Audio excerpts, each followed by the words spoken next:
So thank you very much to the organisers for inviting me to speak at this wonderful milestone. So I am talking about cardiac imaging and genetics, and clearly there are definitely different modalities for investigating cardiac structure and function, and historically echo, clearly there's the ECG as well, and what we're discussing today is cardiac MRI or CMR, which is regarded as the gold standard.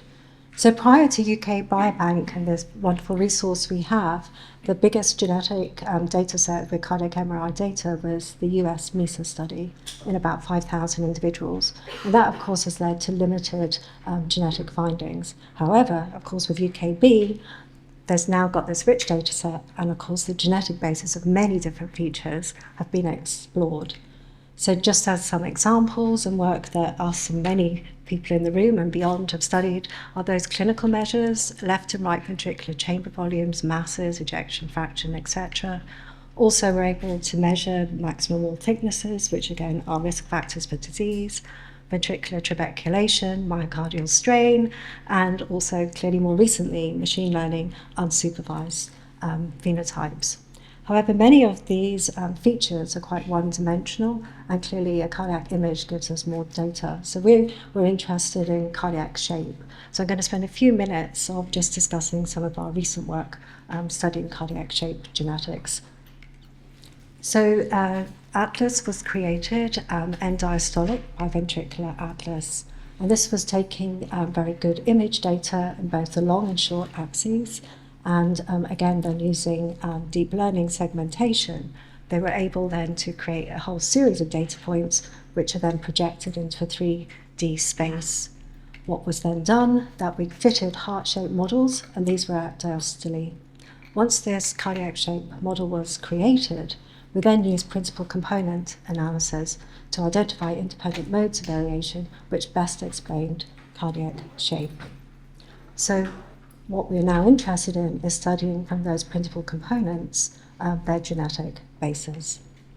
But what's really important is we've created a statistical atlas with principal components, and actually we've got to try and then marry onto them what they're potentially capturing, what are their biological features. So as a way of doing this, for each principal component, we have a Z-score, and that value is sort of its average mean from the average PC.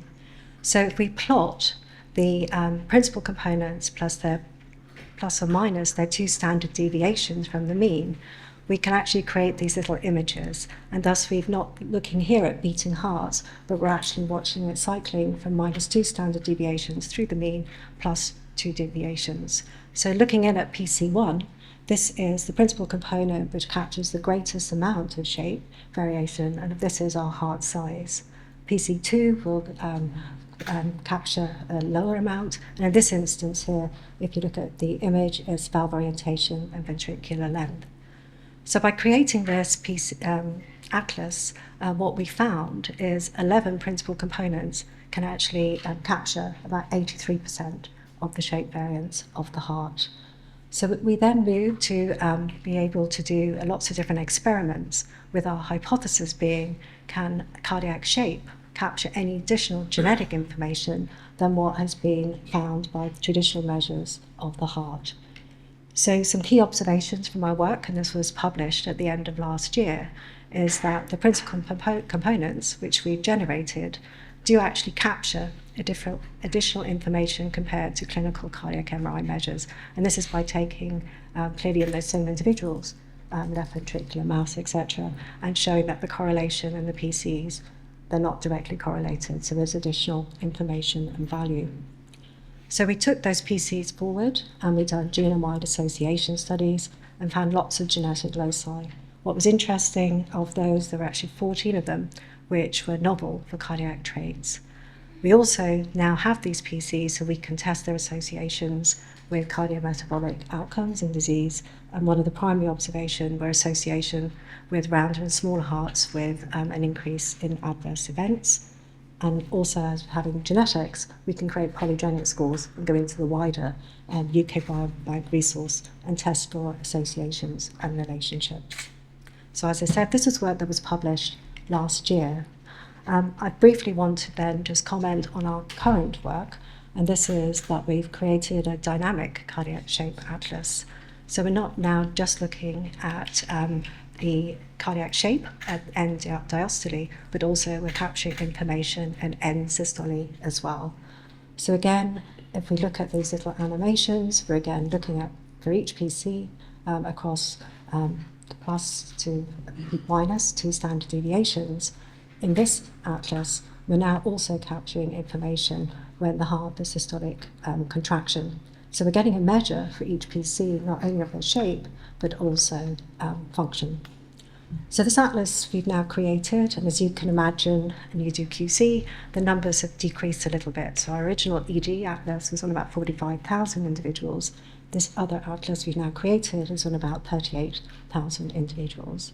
So one of the big questions is there additional information in this ED-ES atlas, this new sort of dynamic shape atlas, to the work we've previously done? We also want to do genetics and also, again, just try and see how these PCs relate with prediction, and this time very much focusing on incident cardiometabolic outcomes. So there's not a lot of time. I'm just going to illustrate to say that 14 PCs captures over 80% of the shape variation. And again, overall heart size here capturing 34%. Of course, if you go down these PCs and they're not correlated with each other, they're then capturing, we're using these little animations again to try and see what actual feature or dynamic shape we're capturing. So for PC2, we're picking up TAPSE, or tricuspid annular plane systolic extension, which actually is a functional measure. And if we look at some of our other PCs, they are also capturing functional measures as well. But are they providing any new information from what we had done with our published work? So we looked at correlation of the different PCs across the atlases, and a lot of them do have quite high correlation. However, there are others which have much lower correlation, so there is indeed new information in here. We've done the genetics for each of these PCs, and we got 75 new loci, and of course the number does vary. So we're hoping, and just to comment, actually there's 4 of these which do seem to demonstrate the PC's functional features. So we're currently working on completing this work and hoping to submit a paper by the end of the summer.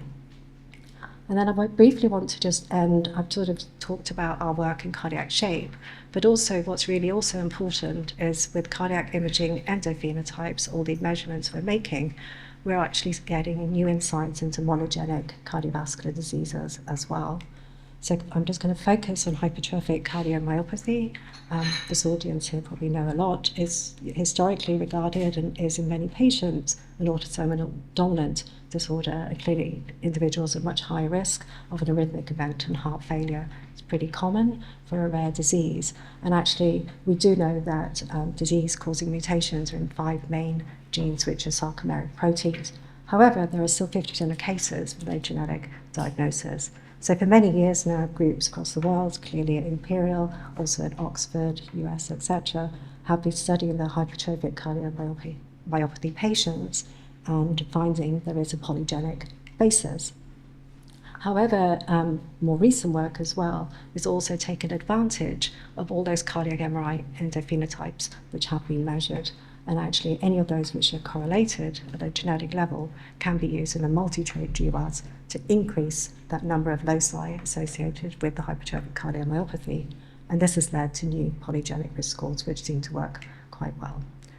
And also, finally, to mention, of course, by even just studying left ventricular maximum thickness, you can find loci and develop polygenic risk scores, and we've shown they're also predictive of hypertrophic cardiomyopathy.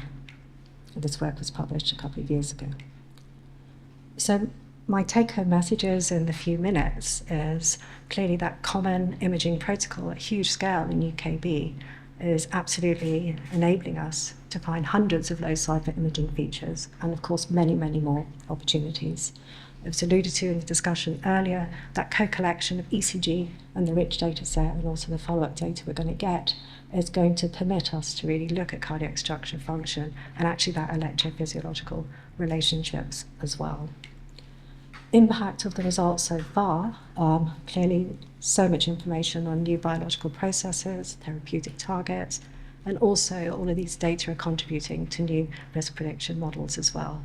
And of course, the value of the imaging, the repeat imaging, is actually not only capturing changes in the heart over time at scale, but also validation of new disease prediction models, which we're now currently creating.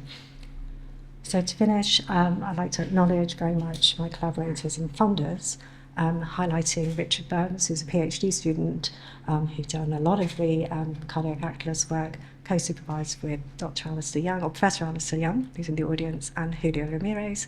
And also just a big shout out to Professor Stefan Pedersen and his team, because they introduced me to the world of cardiac MRI, and also we have so many amazing collaborations.